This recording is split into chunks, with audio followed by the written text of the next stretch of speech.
Okay. Indian హిస్టరీలో భాగంగా last క్లాస్‌లో మనం జైన మతం గురించి చెప్పుకున్నాం గదా! సో, ఎంత కన్సిస్టెంట్‌గా క్లాసెస్ చెప్పాలనుకున్నా కూడా ఏదో ఒక ప్రాబ్లమ్ అయితే వస్తుంది. సో, అందుకే లేట్ అవుతుంది. ఎంత లేట్ అయినా ఎవరేమి అడగరు కదా! అంటే మన క్లాసెస్ పెద్దగా చూడడం లేదు. ఆల్మోస్ట్ ఒక 10, 20 వ్యూస్ కంటే ఎక్కువ రావట్లేదు. లైక్స్ అయితే మర్చిపోలే ఇంకా. సో, ఎవరు చూసినా, చూడకపోయినా ఒకసారి స్టార్ట్ చేసినాక మొత్తానికి కంప్లీట్ చేయాలి కాబట్టి మళ్ళా వచ్చాం. సో, బౌద్ధ మతం ఈరోజు కంప్లీట్ చేసేద్దాం. వెరీ సూన్ ఇండియన్ హిస్టరీ అయితే కంప్లీట్ చేస్తా. ఇప్పటి నుంచి కన్సిస్టెంట్‌గా వీడియోస్ అప్‌లోడ్ చేస్తూ ఆల్మోస్ట్ ఒక 10, 20 డేస్‌లో దీన్ని ఫినిష్ చేయాలని అనుకుంటున్నా. ఎందుకంటే తర్వాత మళ్ళా జాగ్రఫీ స్టార్ట్ చేయాలి. మళ్ళా పాలిటీ కూడా ఇంకోసారి చెప్పాలి. తర్వాత ఎకనామీ కూడా చెప్పాలి. మేజర్ ఈ గ్రూప్ 2 సబ్జెక్ట్స్ ఏవైతే ఉన్నాయో అవి కంప్లీట్‌గా చేసేస్తే ఓ పనయిపోతదనుకుంటున్నా. సో, అందుకే కొంచెం లేట్ అయినా పర్లేదు. ఖచ్చితంగా కంప్లీట్ చేసే తీరుదాం. సో, గ్రూప్ 2 సిలబస్ మొత్తం మన ఛానెల్‌లో ఉండాలి. ఎక్కడికి వెళ్ళాల్సిన అవసరం లేకుండా అందరూ రివిజన్ చేసుకోవడానికి మన ఛానెల్ చూసి ఆహ్, తొందరగా రివిజన్ చేసుకుంటారని అనుకుంటున్నా. ఆ రేంజ్‌లో ఉంటుంది కంటెంట్ అనే భావంతోనే స్టార్ట్ చేస్తున్నా. సో, స్టార్ట్ చేయడం ఏంటి ఆల్రెడీ చేసేసాము. సో, క్లాస్ అయితే స్టార్ట్ చేద్దాం లేట్ చేయకుండా. సో, ఈరోజైతే బౌద్ధ మతం. సో, బౌద్ధ మతంలో మనకి బౌద్ధ మతం ఉద్భవించిందే గౌతమ బుద్ధుడి నుంచి కాబట్టి, సో, ఆయన గురించి కొన్ని ఇంపార్టెంట్ విషయాలు తెలుసుకోవాలి. సో, పుట్టిందెప్పుడు? క్రీస్తు పూర్వం 563 ఇది very, very important. Very, very important ఏం లేదు. ఇక్కడ నోట్స్‌లో ఇచ్చిన ప్రతి పాయింట్ కూడా ఇంపార్టెంటే. ఇంపార్టెంట్ పాయింట్స్‌నే షార్ట్ నోట్స్‌గా ఇచ్చాను. సో, ఎక్కువ సోది ఉండదు. మనకి షార్ట్‌గా ఉంటది. సో, ప్రతీదీ ఇంపార్టెంట్‌వన్నీ కవర్ చేస్తూనే ఉంటాయి. మరి దీంట్లో ఇంపార్టెంట్, ఇంపార్టెంట్ అని స్ట్రెస్ చేయాల్సిన అవసరం లేదు. ప్రతీది కూడా ఇంపార్టెంటే. ఓకే. ఎప్పుడు చనిపోయారంటే క్రీస్తు పూర్వం 483లో కుషినగర్‌లో చనిపోయారనమాట. సో, ఈయన తండ్రి ఎవరంటే శుద్ధోదనుడు. ఈయనొచ్చేసి కపిలవస్తుని పరిపాలిస్తున్నాడనమాట. సో, కపిలవస్తు రాజ్యాన్ని పరిపాలిస్తున్నాడు. శాక్య వంశానికి చెందినవాడు. అందుకే గౌతమ బుద్ధుడిని కూడా శాక్యముని అంటారు. శాక్యముని. సో, శాక్యముని అంటారు. గౌతమ బుద్ధుడిని తథాగత అని కూడా అంటారు. తథాగత. సో, ఈ గౌతమ బుద్ధుని నేమ్స్ అండి గుర్తుపెట్టుకోండి. సో, గౌతమ బుద్ధుని తల్లి పేరేంటంటే మహామాయ. కానీ ఈమె కంటే మనకి మహా ప్రజాపతి గౌతమీదేవి. ఈమె ఇంపార్టెంట్ అనమాట. ఈమె పెంచిన తల్లి అనమాట. సవితి తల్లి అంటారు. సో, గౌతమ బుద్ధునికి మొట్టమొదటి అంటే బౌద్ధ మతాన్ని స్థాపిస్తాడు కదా! సో, ఇందులో జాయిన్ అయిన ఫస్ట్ ఫీమేల్ అంటే మొదటి భిక్షుని ఎవరంటే మహా ప్రజాపతి గౌతమి. సో, గౌతమీదేవి మొట్టమొదటి బౌద్ధ భిక్షుని అనమాట. నెక్స్ట్ వచ్చేసి గౌతమ బుద్ధుని వైఫ్ ఎవరు? సో, వైఫ్ వచ్చేసి యశోధర. కొడుకు పేరు కూడా ఇంపార్టెంట్ రాహుల్. ఈయన 29 ఏళ్ళప్పుడు ఇల్లు విడిచి బయటకొచ్చేసాడనమాట. ఎందుకొచ్చాడు బయటికి అంటే ఈయనకి లైఫ్ మీద విరక్తి పుట్టింది. సో, ఎందుకు విరక్తి పుట్టిందంటే ఒకరోజు మార్కెట్‌కెళ్తే అక్కడ ఒక 4 విషయాలు చూస్తాడనమాట. ఆ 4 విషయాల్లోన మొదటిది ఒక ముసలివాడు. ముసలివాడు, తర్వాత ఒక రోగిష్టి, ఒక శవం, ఒక శవము, తర్వాత ఒక సన్యాసిని చూస్తాడు. వీళ్ళందరిని చూసి అరే! ముసలితనం వచ్చేస్తది, రోగాలొచ్చేస్తాయి, తర్వాత ఎంతటి వాడైనా గాని చనిపోతాడు, లేదంటే సన్యాసి హ్యాపీగా ఉంటాడు. అవన్నీ కొంచెం ఆయనలో ఆయనే తర్కించుకొని ఆ లైఫ్ మీద విరక్తి పుట్టి ఇంటి నుంచి బయటకొచ్చేస్తాడనమాట. సో, అలా బయటకొచ్చిన ఆయనకి గురువులుంటారు. ఆ గురువుల నుంచే కదా మనకి ఉపదేశాలొచ్చేది. సో, ఆ ఉపదేశాలిచ్చిన గురువు పేరేంటంటే ఫస్ట్ గురువు వచ్చేసి Alara Kama. Very, very important. Second గురువు వచ్చేసి ఉద్దక రామపుత్ర. వీళ్ళిద్దరూ గౌతమ బుద్ధుని యొక్క గురువులనమాట. నెక్స్ట్ ఈయనకి జ్ఞానోదయం ఎప్పుడైంది? ఏ సంవత్సరం ఇతనికి 35 ఏళ్ల సంవత్సరంలో జ్ఞానోదయం అన్నమాట. 29 ఏళ్లలో బయటకొచ్చేస్తాడు కదా ఇంటి నుంచి. సో, 6 ఇయర్స్ తపస్సు చేస్తే 35 ఏళ్లలో ఈయనకి జ్ఞానోదయం అయింది. ఎక్కడైందంటే ఉరువేల, బోధ్‌గయ అనే ప్రాంతంలో ఈయనకి జ్ఞానోదయం అయిందనమాట. సో, బోధి వృక్షం కింద జ్ఞానోదయం అయింది. నది కూడా ఇంపార్టెంట్. దాని పక్కన ఉన్న నది పేరు నిరంజన నది. నిరంజన నది పక్కన ఈయనకి జ్ఞానోదయం అయిందనమాట. సో, ఆ నిరంజన నదికి ప్రెజెంట్ పేరేంటి అని కూడా అడుగుతారండి. ఫల్గు నది. సో, ఫల్గు నది అని కూడా అంటారు. సో, మొట్టమొదటి ఈయనకి జ్ఞానం వచ్చిన తర్వాత మళ్ళా ఏం చేస్తాడు వేరే వాళ్ళకి జ్ఞానాన్ని ఆహ్, బోధించాలి కాబట్టి, సో, మనకొచ్చిన జ్ఞానాన్ని వేరే వాళ్ళతో పంచుకోవాలి కాబట్టి, సో, మొదటి ఉపదేశం ఎక్కడిస్తాడంటే సారనాథ్‌లో ఇస్తాడు. వారణాసి దగ్గర. వారణాసి సెకండ్. సో, ఫస్ట్ సారనాథ్‌లో ఇస్తాడు. తర్వాత వారణాసిలో ఇస్తాడనమాట. నెక్స్ట్ ఈయనకి కొన్ని ప్రతీకలుంటాయండి. సో, ఈయన లైఫ్‌ని బేస్ చేసుకొని కొన్ని ప్రతీకలు పెట్టుకున్నారనమాట. అంటే బౌద్ధ మతంలో ఈయనకి పూజించే విధానంలో కొన్ని ప్రతీకలు ఇంపార్టెంట్ అనమాట. సో, కమల పువ్వు. కమల పువ్వు దేనికి ఇంపార్టెంట్ అంటే ఈయన పుట్టినందుకు ప్రతీకగా ఒక నిదర్శనంగా పెట్టుకుంటారనమాట. ఒక ఆహ్ దాన్నేమంటారు ఒక గుర్తుగా పెట్టుకుంటారనమాట. సో, గుర్రం దేన్ని సూచికగా పెట్టుకుంటారంటే మహాభినిష్కం అంటే గృహాన్ని విడిచి వెళ్ళిపోతాడు కదా! ఎందుకు వెళ్ళిపోతాడంటే ముసలివాడిని, రోగిని, శవాన్ని, ఒక సన్యాసిని చూసి ఈయనకి లైఫ్ మీద విరక్తి పుట్టి బయటకొచ్చేస్తాడనమాట. నెక్స్ట్ బోధి వృక్షం. బోధి వృక్షం దేనికంటే ఆయన బోధి వృక్షం కిందే తపస్సు చేసి జ్ఞానోదయాన్ని పొందాడు కాబట్టి జ్ఞానోదయానికి బోధి వృక్షం అనేది ప్రతీక అనమాట. తర్వాత ధర్మచక్రం. ధర్మచక్రం అంటే మనకు తెలుసు కదా! సో, ధర్మచక్రం అనేది మొదటి ఉపదేశానికి ఆహ్, సూచిక అనమాట. ఇంకా స్తూపం దేనికంటే మహాపరినిర్ణయం ఆయన మరణానికి సూచిక అనమాట. మహాపరినిర్వాణం. ఈ ప్రతీకలు వెరీ వెరీ ఇంపార్టెంట్. ఈ ప్రతీకలు గుర్తుపెట్టుకోండి. నెక్స్ట్ కొన్ని పవిత్ర స్థలాలుంటాయి. సో, ఈ కింది స్థలము ఏ మతానికి పవిత్రమైనది అని కూడా అడుగుతారు. సో, ఇవి గుర్తుపెట్టుకోండి. నెక్స్ట్ ఈయన తత్వం ఉంటది. ఏ మతానికైనా ఒక తత్వం అనేది, ఒక ఫిలాసఫీ అనేది ఉంటది కదా! సో, ఈయన తత్వం ఏంటంటే లోకం మొత్తము దుఃఖంతో నిండిపోయింది. లోకం దుఃఖమయం. సో, లోకమంతా దుఃఖంతో నిండిపోయింది. దుఃఖం ఎందుకొస్తుందంటే కోరికలు. ఒక మనిషికి కోరిక ఉండడం వల్ల అది తీరకపోతే దుఃఖమొస్తది. సో, కోరికలే దుఃఖానికి కారణం అని చెప్తాడు. సో, ఆహ్, దుఃఖానికి కూడా ముగింపు ఉంది. దుఃఖం ఉండకూడదంటే అష్టాంగ మార్గాన్ని అనుసరించాలని చెప్తాడు. సో, అష్టాంగ మార్గం ఏంటి? సో, అష్టాంగ మార్గాన్ని అనుసరిస్తే మీకు కోరికలుండవు. కోరికలు లేకపోతే దుఃఖం కూడా రాదు. మీరంతా లోకమంతా హ్యాపీగా ఉంటారని చెప్తారనమాట. సో, ఏంటి ఆ అష్టాంగ మార్గం అంటే ఇదే అండి. సమ్యక్ దృష్టి, సమ్యక్ సంకల్పం, సమ్యక్ వాక్కు, సమ్యక్ కర్మ, సమ్యక్ అజీవకం, సమ్యక్ ప్రయత్నం, సమ్యక్ స్మృతి, సమ్యక్ సమాధానం. సమ్యక్ అంటే సరైనది అని అర్థం అనమాట. సో, సరైన దృష్టి ఉండాలి, సరైన సంకల్పం ఉండాలి, సరైన మాటలు ఉండాలి, సరైన కర్మ ఉండాలి, అంటే సరైన పని చేయాలి, సరైన అజీవకం అంటే మనకు కూడా తెలియదు. సో, అజీవకం సరైన ప్రయత్నం ఉండాలి, సరైన స్మృతి ఉండాలి, సరైన సమాధి అవ్వాలనమాట. సో, ఇవన్నీ ఉంటే అష్టాంగ మార్గాన్ని దాన్నేమంటారు అవలంబిస్తే మనకి ఆహ్, కష్టాలు అంటే దుఃఖాలు రావు. అంటే కోరికలు ఫస్టు మనమే త్యజించేస్తాము. తర్వాత మనకి కోరికలు లేవు కాబట్టి మనకి దుఃఖం అనేది రాదని ఈయన ఫిలాసఫీ అనమాట. నెక్స్ట్ త్రిరత్నాలు. సో, బౌద్ధ మతంలో త్రిరత్నాలు ఉంటాయి. మనకి జైన మతంలో కూడా త్రిరత్నాలు ఉంటాయి. సమ్యక్ దృష్టి, సమ్యక్ జ్ఞానం, సమ్యక్ ఆహ్, ఇంకోటేదో ఉంది. సో, అలా అక్కడ త్రిరత్నాలు ఉంటాయి. ఇక్కడ 3 త్రిరత్నాలు ఉంటాయన్నమాట. సో, బౌద్ధ మతంలో త్రిరత్నాలు ఏంటంటే బుద్ధుడు, ధర్మం, సంఘం. ఈ 3 అనేవి బౌద్ధ మతంలో త్రిరత్నాలు అనమాట. సో, మనకి బుద్ధిజంలో కూడా గ్రంథాలు రాస్తారు. సో, ఆ గ్రంథాలు ఎక్కువగా పాలీ భాషలోనే రాస్తారనమాట. కొన్ని గ్రంథాలు తర్వాత సాంస్క్రిట్‌లో రాశారు. ఫస్ట్ అయితే ఆహ్, పాలీ భాషలోనే రాస్తారనమాట. సో, రాసినవి ఏవేవి రాశారంటే త్రిపీఠకాలండి. ఈ త్రిపీఠకాలు వెరీ వెరీ ఇంపార్టెంట్. ఈ త్రిపీఠకాల్లోన ఒక్కొక్కటి ఒకదాన్ని వివరిస్తాయనమాట. ఇందులో 3 ఉంటాయి. త్రిపీఠకాలంటే 3 అంటేనే 3 కదా! సో, 3 పీఠకాలు ఉంటాయి. అంటే 3 రకాల బుక్స్ అనుకోవచ్చు. సో, సుత్త పీఠిక, వినయ పీఠిక, అభిధమ పీఠిక. సుత్త పీఠికలో బుద్ధుని యొక్క బోధనలు ఉంటాయండి.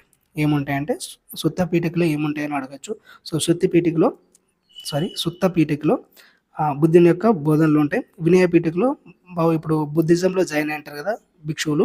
సో, వాళ్ళకు ఉండే రూల్స్ అండ్ రెగ్యులేషన్స్ ఉంటాయన్నమాట. సో, భిక్షుల యొక్క నియమాలు, నిబంధనలు ఉంటాయి. అభిధమ పీఠికలో ఏముంటాయంటే ఇక్కడ బుద్ధుని బోధనలు ఉంటాయి కదా! సో, వాటి గురించి ఈ తత్వం గురించి వివరంగా రాసి ఉంటదనమాట. సో, అభిధమ్మ పీఠికలో ఇవి 2 ఒకసారి రాస్తారు.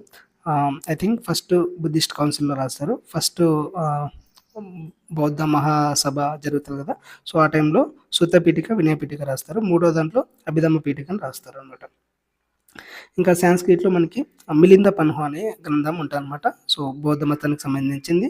సో, ఇదొచ్చేసి నాగసేనుడు, మిలింద అనే వీళ్ళిద్దరి యొక్క సంభాషణ అనమాట. సో, వీళ్ళిద్దరి యొక్క సంభాషణని మిలింద పన్హు అంటారనమాట. ఇది సాంస్క్రిట్‌లో ఉంటది. సారీ ఇది కూడా ఆహ్, పాలీ భాషలోనే ఉంటది. సో, మిలింద పన్హు. నెక్స్ట్ సాంస్క్రిట్ గ్రంథాలండి. సో, సాంస్క్రిట్ గ్రంథాల్లోన బుద్ధ చరిత్రం ఉంటది. బుద్ధుని యొక్క లైఫ్ హిస్టరీ. సో, దాన్ని రచించింది ఎవరంటే అశ్వఘోషుడు. నెక్స్ట్ జాతక కథలు ఉంటాయండి. జాతక కథలు అంటే బుద్ధుని యొక్క పూర్వజన్మ కథలు. బుద్ధుడు పూర్వజన్మలోన ఇలా జన్మించాడు. ఈయనకి కొన్ని ఆహ్, బోధిసత్వులు అనే పేర్లు ఉంటాయండి. సో, ఆ బోధిసత్వుల పేర్లను బట్టి ఒక్కొక్క జన్మలో ఒక్కొక్క కథ ఉంటాయన్నమాట. సో, అవన్నీ జాతక కథలో ఉంటాయన్నమాట. ఇంకా పంతాలంటే ఏం లేదండి. ఇప్పుడు ఒక మతము దాన్నేమంటారు? ఒక మతం స్టార్ట్ అవుతది. ఆ మతం స్టార్ట్ అయిన తర్వాత దాంట్లో ఏవో ఒక చీలికలొస్తాయి. కొంతమందికి కొన్ని పద్ధతులు నచ్చవు. కొంతమందికి కొత్త పద్ధతులు ఏర్పాటు చేస్తారు. అలా పద్ధతులు ఏర్పాటు చేసినప్పుడు 2 రకాలుగా విడిపోతారు. మళ్ళా ఇంకో 2 రకాలుగా విడిపోతారు. మళ్ళా ఇంకో 2 రకాలుగా విడిపోతారు. ఇలా విడిపోతూ ఉంటారనమాట. సపోజ్ ఆహ్, ఎలా తీసుకోవాలి? ఏ మతమైనా తీసుకోండి మీరు. వేరే మతం ఎందుకు, హిందూ మతమే తీసుకుందాం. హిందూ మతమే తీసుకుంటే దీంట్లో ఫస్ట్‌లో ఏమన్నారు? ఆహ్, వైష్ణవం, శైవం అన్నారు. అంటే శివుడిని పూజించేవాళ్ళు, విష్ణువుని పూజించేవాళ్ళు 2 రకాలుగా ఏర్పడ్డారు. తర్వాత దీంట్లో మళ్ళా వీర వైష్ణవము, నార్మల్ వైష్ణవం, తర్వాత వీర శైవం, నార్మల్ శైవం దాంట్లో రకరకాలు ఉంటాయన్నమాట. ఇట్లా రకరకాలుగా విడిపోయి లాస్ట్‌కి కులాలనేవి కూడా వస్తాయన్నమాట. సో, ఇలా వచ్చిందే ఇలా స్టార్ట్ అయ్యాయన్నమాట దీంట్లో కూడా. ఆహ్, చీలికలు ఏర్పడ్డాన్నే పంతాలంటారు. సో, ఎవరి ఇష్టం వచ్చినట్లు వాళ్ళు పద్ధతుల్ని చేంజ్ చేసుకుంటూ వస్తారనమాట. సో, బౌద్ధంలోన మొట్టమొదటిసారిగా చీలికలు ఎప్పుడొచ్చినాయంటే ఆహ్, రెండవ ఆహ్, దాన్నేమంటారు? రెండవ మహాసభలోనే వచ్చాయనమాట. సో, ఫస్ట్ స్థిరవాదులు, మహాసాంఘికులుగా విడిపోయారనమాట. స్థిరవాదులు, మహాసాంఘికులు, మహాసాంఘికులుగా విడిపోయారనమాట. సో, తర్వాత చాలా రకాలుగా వచ్చాయి. చాలా టైప్స్ వచ్చాయి. అన్ని టైప్‌లో కంటే ఆహ్, మాక్సిమం ఎక్కువగా చాలా ఎక్కువగా పాపులర్ అయినవి మాత్రం 3 మహాయానం, హీనయానం, వజ్రయానం. ఈ 3 వెరీ వెరీ ఇంపార్టెంట్ అన్నమాట. సో, హీనయానంలోన విగ్రహారాధన అనేది ఉండదు. మహాయానంలోన ఆహ్, బుద్ధుని యొక్క విగ్రహాలని పూజిస్తారనమాట. సో, హీనయానానికి పాలి భాష ఉంటే, మహాయానానికి సాంస్క్రిట్ భాష ఉంటదనమాట. సో, హీనయానంలోన బుద్ధుని యొక్క జన్మ అంటే మళ్ళీ పుడతాడనే దాని మీద విశ్వాసం ఉంది. సో, మహాయానంలోన బోధిసత్వ సిద్ధాంతం ఇందాక చెప్పాను కదా! పూర్వజన్మలు ఉంటాయి. ఒక్కో జన్మలో ఒక్కో రకంగా జన్మిస్తారనేది వాళ్ళు మహాయానం వాళ్ళు నమ్ముతారనమాట. దీని తర్వాత ఇంకొకటొచ్చింది. వజ్రయానం. వజ్రయానం. ఈ వజ్రయానం మన సౌత్ దాంట్లోనే వచ్చింది. తర్వాత ఇప్పుడు ప్రెజెంట్ కూడా కొన్ని దేశాల్లో వజ్రయానం అనేది ఉంది. సో, ఈ వజ్రయానం అనేది మనకి తాంత్రిక విద్యలుంటాయి గదా! ఆ తాంత్రిక బౌద్ధం అంటారనమాట. ఈ నాకు తెలిసి వజ్రయానం వల్లనే ఈ బౌద్ధ మతం అనేది క్షీణించిందని జెప్తాను.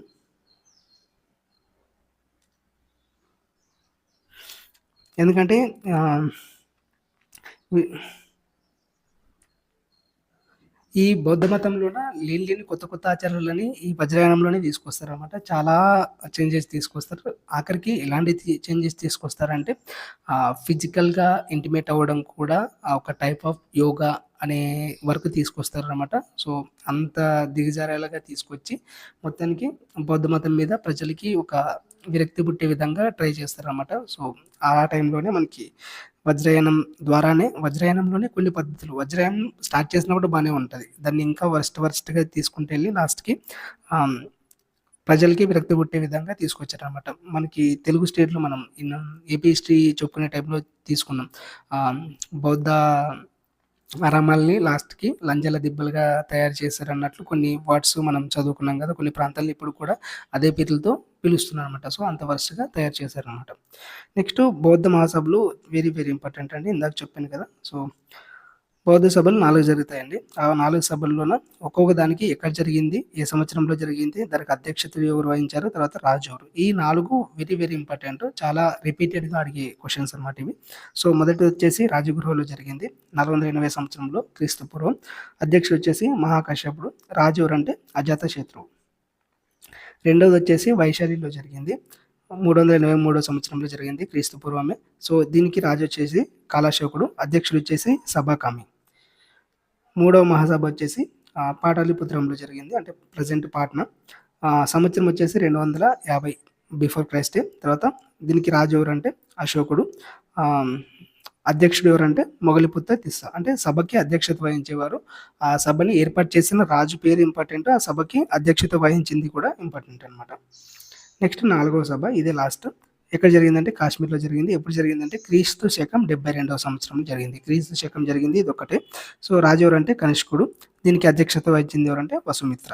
సో, 4వ సభలోనే బౌద్ధ మతం మహాయానం, హీనయానంగా విభజన జరిగింది. సో, మొదటి దాంట్లోన స్థిరవాదులు, మహాసాంఘికులుగా విడిపోయారనమాట. తర్వాత 4 దాంట్లో మహాయానాలు, హీనయానంగా విడిపోయిందనమాట. సో, స్తూపం గురించి కూడా చాలా క్వెషన్స్ అడుగుతారండి. సో, స్తూపం నిర్మాణం గురించి అడుగుతారు. సో, దీంట్లో కొన్ని భాగాలుంటాయి స్తూపంలోన. అండము, హర్మిక, ఛత్ర, ఇష్టి, వేదిక, తోరణం, మేది, ప్రదక్షిణ మార్గం ఇవన్నీ ఉంటాయన్నమాట అండంలోన. సో, అండం అనేది గోపురాకారంలో ఉంటది. దానిపైన చతురస్ర భాగంలో హర్మిక ఉంటదనమాట. చత్రం అంటే గొడుగు ఆకారంలో ఉంటది. ఇది త్రిరత్నానికి సూచిక అనమాట. అడగొచ్చు క్వెషను. సో, ఎస్టీ అంటే మధ్యలో ఉండే దిమ్మని ఎస్టీ అంటారు.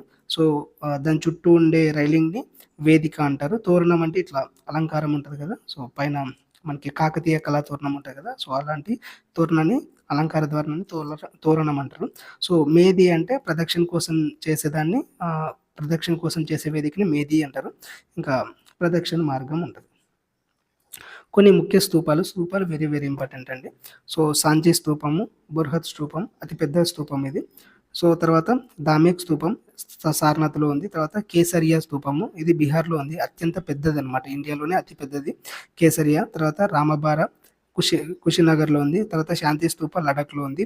ధర్మరాజిక స్తూప తక్షశిల ఉంది. టాక్సిల్ అనబడింది. తక్షశిల అండి ఇది. తక్షశిల. తర్వాత విప్రవాహ ఇది యూపీలో ఉందనమాట. ఇది పురాతనది. ఇండియాలోనే పురాతన స్తూపం. ఇంకా బోరుభద్ర అనేది ఇండోనేషియాలో ఉంది. ఇది ప్రపంచంలోనే అతిపెద్ద స్తూపం అనమాట బౌద్ధ స్తూపంలో. సో, స్తూపాల్లో 3 రకాలుంటాయి. ఆ 3 రకాలు ఏంటంటే శారీరక స్తూపం, పారిభౌజిక స్తూపం, ఉద్దేశిక స్తూపం. శారీరక స్తూపం అంటే బుద్ధుని యొక్క అవశేషాలు ఉంటాయి కదా! సో, వాటి మీద నిర్మించిన స్తూపాల్ని శారీరక స్తూపాలంటారు. పారిభౌజిక స్తూపాలంటే బుద్ధుడు లేదంటే బోధిసత్వులు ఉపయోగించిన వస్తువులు ఉంటాయి కదా! సో, వాటి మీద ఏర్పాటు చేసిన స్తూపాల్ని పారిభౌజిక స్తూపాలంటారు. ఉద్దేశిక స్తూపాలంటే ఎవరి ఉద్దేశం కోసం ఏర్పాటు చేసిన వాటిని ఉద్దేశిక స్తూపాలంటారు. అంటే ఎవరైనా జ్ఞాపకార్థము వాటిని జ్ఞాపకార్థంగా నిర్మిస్తారు కదా స్తూపాలని, వాటిని ఉద్దేశిక స్తూపాలు అంటారనమాట. కొన్ని పదాలు కూడా ఇంపార్టెంట్ అండి బౌద్ధంలోన. కొన్ని చైత్యాలు అంటారు, విహారాలు అంటారు, ధమ్మాలు అంటారు. స్తూపం గురించి ఇందాక చెప్పాను కదా! బుద్ధుని అవశేషాల మీద నిర్మించిన ఒక స్తూపం లాంటిది. దాన్ని స్తూపం అంటారు. చైత్యం అంటే వాళ్ళు ప్రేయర్ చేసుకునే స్థలం అనమాట. మనకిప్పుడు గుళ్ళు ఎలా ఉంటాయో మనం ప్రార్థన చేసుకుంటాం కదా గుళ్ళో. అంటే మనం పూజలు చేసుకుంటాం. సో, వాళ్ళకి ప్రార్థన స్థలాన్ని చైత్యం అంటారు. వాళ్ళు ఉండే స్థలాన్ని బోధిసత్వులు, భిక్షువులు ఉండే స్థలాన్ని విహారం అంటారు. సో, ధమ్మ అంటే ధర్మం అండి. స్తూపం అంటే ఇందాక చెప్పాను ఇంకా. విశ్వవిద్యాలయాలు కూడా ఇంపార్టెంట్ అంటే బౌద్ధ విశ్వవిద్యాలయాలు ఇవి. సో, నలంద విశ్వవిద్యాలయాన్ని కుమారగుప్తుడు ఏర్పాటు చేశాడు. సో, గుప్తుల కాలంలో ఏర్పాటు చేశారు. ఇది బీహార్‌లో ఉంది. తర్వాత విక్రమశిల యూనివర్సిటీ ధర్మపాల పాల డైనాస్టీకి సంబంధించిన ఈయన బీహార్‌లో ఏర్పాటు చేశారు. సో, ఉదంతపూర్ వచ్చేసి గోపాల అనే రాజు నిర్మించాడు. తర్వాత వల్లాభి వచ్చేసి భట్టారక అనే రాజు. ఈయన గుజరాత్ రాజుకు సంబంధించిన ఆయన. తర్వాత సోమాపూర్ వచ్చేసి ధర్మపాల అనే రాజు నిర్మించాడు. ఇది వచ్చేసి బెంగాల్‌లో ఉంది. ఇంకా కొన్ని ఇంపార్టెంట్ విషయాలేంటంటే ఇవి అందరికి తెలిసిందే. సో, బౌద్ధ మతం కుల వ్యవస్థని వ్యతిరేకించింది. సో, సంస్కృతిలో కాకుండా పాలి భాషని ఎక్కువగా ఉపయోగించారు. తర్వాత అహింసను, తర్వాత మధ్య మార్గాన్ని సిద్ధాంతాన్ని ఉపయోగించింది. సో, దేవతారాధనని వ్యతిరేకించింది. తర్వాత బౌద్ధుడిని దేవునిగా పూజించడం మొదలుపెట్టింది. తర్వాత మొదటి బౌద్ధ విభజన స్థిరవాదులు, మహాసాంఘికులుగా విడిపోయారు.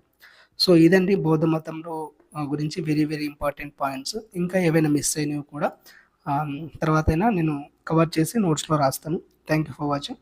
టాటా.